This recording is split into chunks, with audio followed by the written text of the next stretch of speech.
Victor Aubert, vous êtes professeur de français et de philosophie à l'Institut Croix des Vents. Vous êtes également l'un des fondateurs d'Academia Christiana. Depuis 7 ans, vous organisez des universités d'été en Normandie. Rendez-vous incontournable de la jeunesse catholique ayant à cœur de s'engager dans la cité.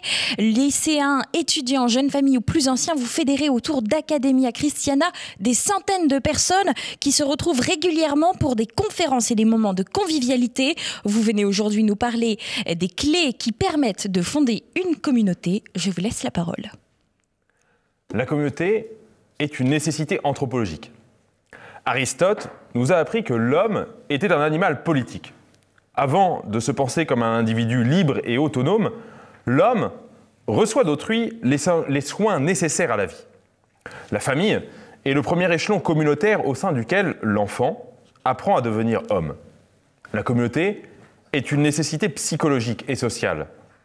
Bien que l'homme soit capable de solitude et d'auto-affirmation, il est attiré par l'autre et ne peut se réaliser sans donner ni aimer. Mais alors, qu'est-ce qu'une communauté ? La communauté repose sur la nécessité, mais aussi sur les liens du sang, la proximité géographique, une culture et des vertus partagées, ainsi que des aspirations spirituelles. La communauté implique la conscience de partager un destin commun. Le lien communautaire n'est pas un lien contractuel qui reposerait purement sur un choix rationnel ou l'intérêt individuel. La communauté n'est pas une somme d'atomes égoïstes et interchangeables. La communauté ressemble à un organisme vivant. Les parties ont des fonctions différentes, mais elles ne sont pas étrangères les unes aux autres. Les parties sont au service du bien du tout. Et c'est ce principe qui donne aux parties leur unité. La communauté existe à différents échelons, comme ces petites patries charnelles qui s'imbriquent les unes dans les autres, telles des poupées russes. Je suis membre d'une famille, d'un clan, d'une paroisse, d'une ville, d'une province et d'une nation, et cette nation est elle-même membre ou partie d'un ensemble civilisationnel plus vaste.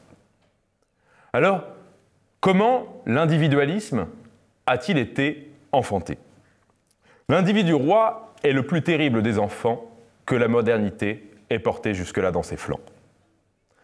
Il veut ne devoir rien à personne, mais il attend tout de l'État. L'État, ce monstre froid dont la bureaucratie et les prestations sociales ont remplacé les solidarités humaines de proximité. Pensons à toutes ces normes européennes, tant contraires au beau sens le plus élémentaire, qui détruisent chaque jour des pans entiers de l'économie locale au profit des grandes multinationales. La société industrielle et l'expansion du marché ne cessent de créer de faux besoins que l'on devrait satisfaire pour atteindre des paradis artificiels. Ce qui autrefois était donné par la communauté est aujourd'hui devenu payant. Garde d'enfants, prêt de matériel, covoiturage, maison de retraite. La publicité omniprésente nous persuade qu'il faut consommer, consommer sans cesse. Nouvelles tablettes, nouvel aspirateur, lave-vaisselle, poussette, basket, à renouveler dès la sortie d'un nouveau modèle.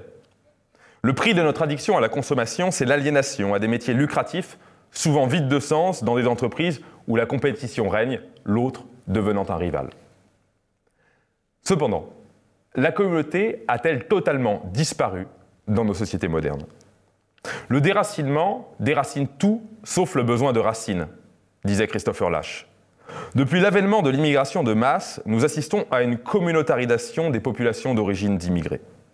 La société multiculturelle ne parvient pas à assimiler les individus, trop nombreux pour en sentir le besoin, et d'autre part, la repentance, l'ethnomasochisme, l'oubli de notre passé ne donne à personne l'envie de se sentir français. Peuplant les banlieues de nos métropoles, et maintenant de nombreux quartiers dans nos villes moyennes, les populations immigrées se groupent et font communauté. Nous ne les avons pas parqués, ils ont fait bloc, reproduisant ici les cadres traditionnels de la vie au bled. Quand ces lieux ne sont pas colonisés par des commerces exotiques, ils deviennent des zones de non-droit à cause des trafics de drogue et des violences infligées par haine anti-blanche. Les indigènes, nous, fuient vers les campagnes ou le périurbain préservé. Faut-il lutter contre le séparatisme ? La République est une et indivisible. Elle ne reconnaît aucune communauté. Le président Macron nous l'a bien rappelé lors de son discours contre les séparatismes. Le projet républicain consiste d'ailleurs à imposer ses valeurs à l'ensemble des citoyens. Fin de l'école à la maison, restriction de liberté pour les écoles libres, diabolisation de toute forme de dissidence. Dans son essai de physiologie sociale, le philosophe paysan Gustave Thibon compare la nation à un organisme vivant. Ce dernier tombe malade quand un organe tend à mener sa vie propre. La disharmonie ne peut durer indéfiniment. Certains cancers ne guérissent que par ablation. Lorsqu'un organisme vivant est confronté à un corps étranger, celui-ci peut être assimilé, dans le cas d'aliments comestibles, ou bien combattu, s'il est toxique. Dans un organisme malade, l'unité dégénère en centralisation et la pluralité en anarchie. Cette pseudo-unité, qu'est la centralisation, se fait généralement autour de l'élément le plus corrompu. Un corps malade est asservi aux exigences du moins sain de ses organes. Une nation malade est gouvernée par la lie de ses habitants.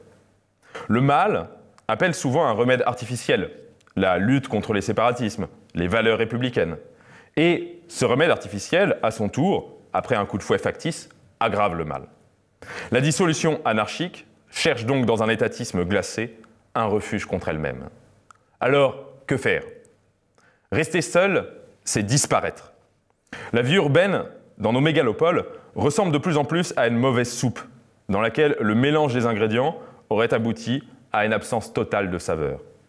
Les identités sont dissoutes au profit d'une culture de masse abétissante et vulgaire. Cyril Hanouna, Netflix, Disney, McDonald's, H&M, etc. Le rêve du multiculturalisme, c'est l'extinction dans le métissage et l'aliénation à la société du spectacle et de la consommation. Notre seule chance de survie est donc la communauté. La communauté, à elle seule, redonne un sens à nos vies. Sa chaleur nous console de la froideur de l'anonymat. Être membre d'une communauté, c'est aussi être utile à ceux qui partagent une même conception de l'existence et du devoir. Consacrer nos énergies à bâtir une communauté, c'est s'assurer qu'elles ne seront pas gâchées dans des combats perdus d'avance. Fonder une communauté, c'est retrouver notre autonomie et devenir acteur de nos vies. C'est se passer au maximum des infrastructures et des mécanismes imposés par le système. Mais c'est aussi mettre en place des structures collectives pour rendre possible un autre mode de vie. Un mode de vie sain, fondé sur la décence commune, la mesure, l'altruisme et la simplicité volontaire. Je terminerai donc par ces mots de Xavier Aimant. Les premières pierres de ces communautés seront autant de monastères et de phalanstères, conservant et entretenant la flamme de la civilisation au cœur de la longue nuit de la barbarie libérale.